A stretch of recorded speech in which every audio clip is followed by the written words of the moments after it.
ഇന്ന് ഒരു പഴത്തിൻ്റെ കേക്കാണ് റെസിപ്പി. വത്സലാസ് കിച്ചണിൽ പഴുത്ത പഴമുണ്ട്. അപ്പോൾ ഒരു കേക്ക് കുക്കറിൽ ഉണ്ടാക്കാൻ വിചാരിച്ചു. കുക്കറിലാവുമ്പോൾ എല്ലാവർക്കും പറ്റുമല്ലോ, ഓവൺ ഇല്ലാത്തവർക്ക്. അപ്പോൾ അതിൻ്റെ ഇൻഗ്രീഡിയൻസ് എന്തൊക്കെയാണെന്ന് പറയും. പഴം കൊണ്ടുള്ളൊരു കേക്കാണല്ലോ ഇന്നത്തെ റെസിപ്പി. അതിന് വേണ്ടിയിട്ട് ഇങ്ങനെ പഴുത്ത ഒരു പഴമാണ് എടുത്തിരിക്കുന്നത്. ഒരു പഴമാണ് എടുത്തിരിക്കുന്നത്. അതിന് ഞാൻ 250 ml ഒരു കപ്പ് മൈദയാണ് എടുക്കുന്നത്. പിന്നെ പഴം ഉള്ളതുകൊണ്ട് ഇതിൻ്റെ പകുതിയാണ്, 250 ml പകുതിയാണിത്. 125 ml sugar. പഴം ഉള്ളത് കൊണ്ട് ഒരു കുറച്ചിട്ടുണ്ട്. ഷുഗർ നിറയെ വേണമെങ്കിൽ നിറച്ചിട്ട് കൊടുക്കാം, നല്ല മധുരം വേണമെങ്കിൽ. പിന്നെ വേണ്ടത് 2 മുട്ടയാണ്. പിന്നെ ഞാൻ ഒരു 100 ml കപ്പിൽ കുറച്ച് പാല് എടുത്തിട്ടുണ്ട്. 75 grams ബട്ടറാണ് ഇട്ട് കൊടുക്കുന്നത്. ഇതിപ്പോൾ ഓവണിലല്ല കേട്ടോ ചെയ്യാൻ പോണത്. അപ്പോൾ നമുക്കത് സ്റ്റാർട്ട് ചെയ്യാം. ഇപ്പം ഞാൻ ആദ്യം ഈ 2 മുട്ട പൊട്ടിച്ച് കൊടുത്തിട്ടുണ്ട്. ഇതൊന്ന് ബീറ്റ് ചെയ്തെടുക്കുക.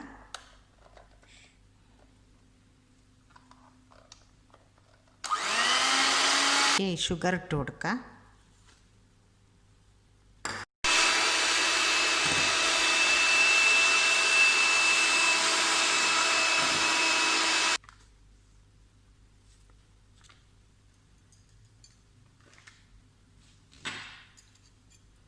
ഇതിലേക്ക് ബട്ടർ ഇട്ട് കൊടുത്തിട്ടുണ്ട്. ഈ ബട്ടർ നല്ലപോലെ ഒന്ന് ബീറ്റ് ചെയ്ത് കൊടുക്കുക. അപ്പം ഞാൻ ആ പഴം ഒന്ന് മിക്സിയിൽ ഇട്ടിട്ടൊന്ന് അടിച്ചിട്ട് വന്നതാണ്. ഇനി ഇതിലേക്ക് മിക്സ് ചെയ്യാതെ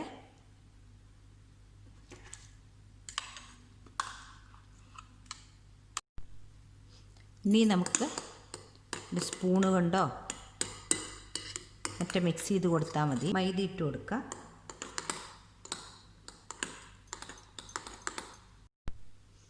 ഇപ്പോൾ ആ പഴം മൈദ എല്ലാം കൂടി മിക്സ് ചെയ്തതാണത്. ഇതിലേക്ക് കുറച്ച് നമുക്ക് പാലൊഴിച്ച് കൊടുക്കണം. കുറച്ചുകൂടി അയവായിരിക്കണത്.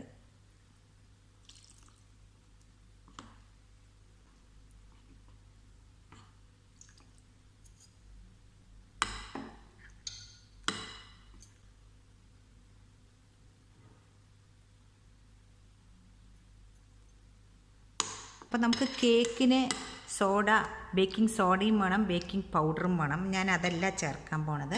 അതിന് പകരം ഈനോ ആണ് ഞാൻ ചേർക്കാൻ പോണത്. അപ്പോൾ ഈ ഈനോ ഇതിലേക്ക് മിക്സ് ചെയ്യുന്നുണ്ട്.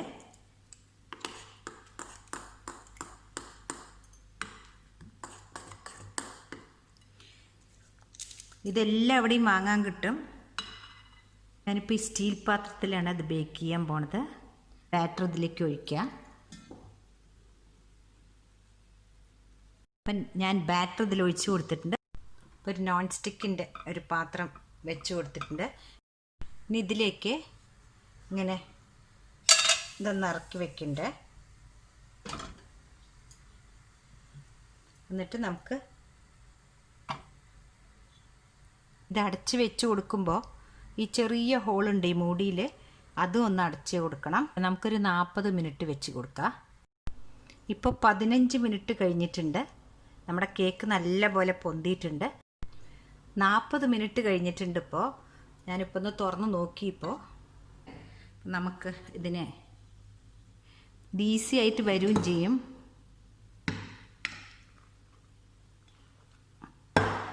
ഇത് കണ്ടില്ലേ നിങ്ങൾ?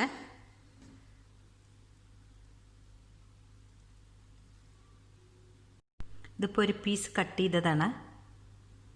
കണ്ടില്ലേ, നല്ല സോഫ്റ്റ് ആയിട്ടുണ്ട്. നിങ്ങൾക്കിത് ഇഷ്ടപ്പെട്ടു എന്ന് വിചാരിക്കുന്നു. അപ്പോൾ ഓവൺ ഇല്ലാത്തവരൊക്കെ ഇങ്ങനെ ഒന്ന് ട്രൈ ചെയ്ത് നോക്കൂ.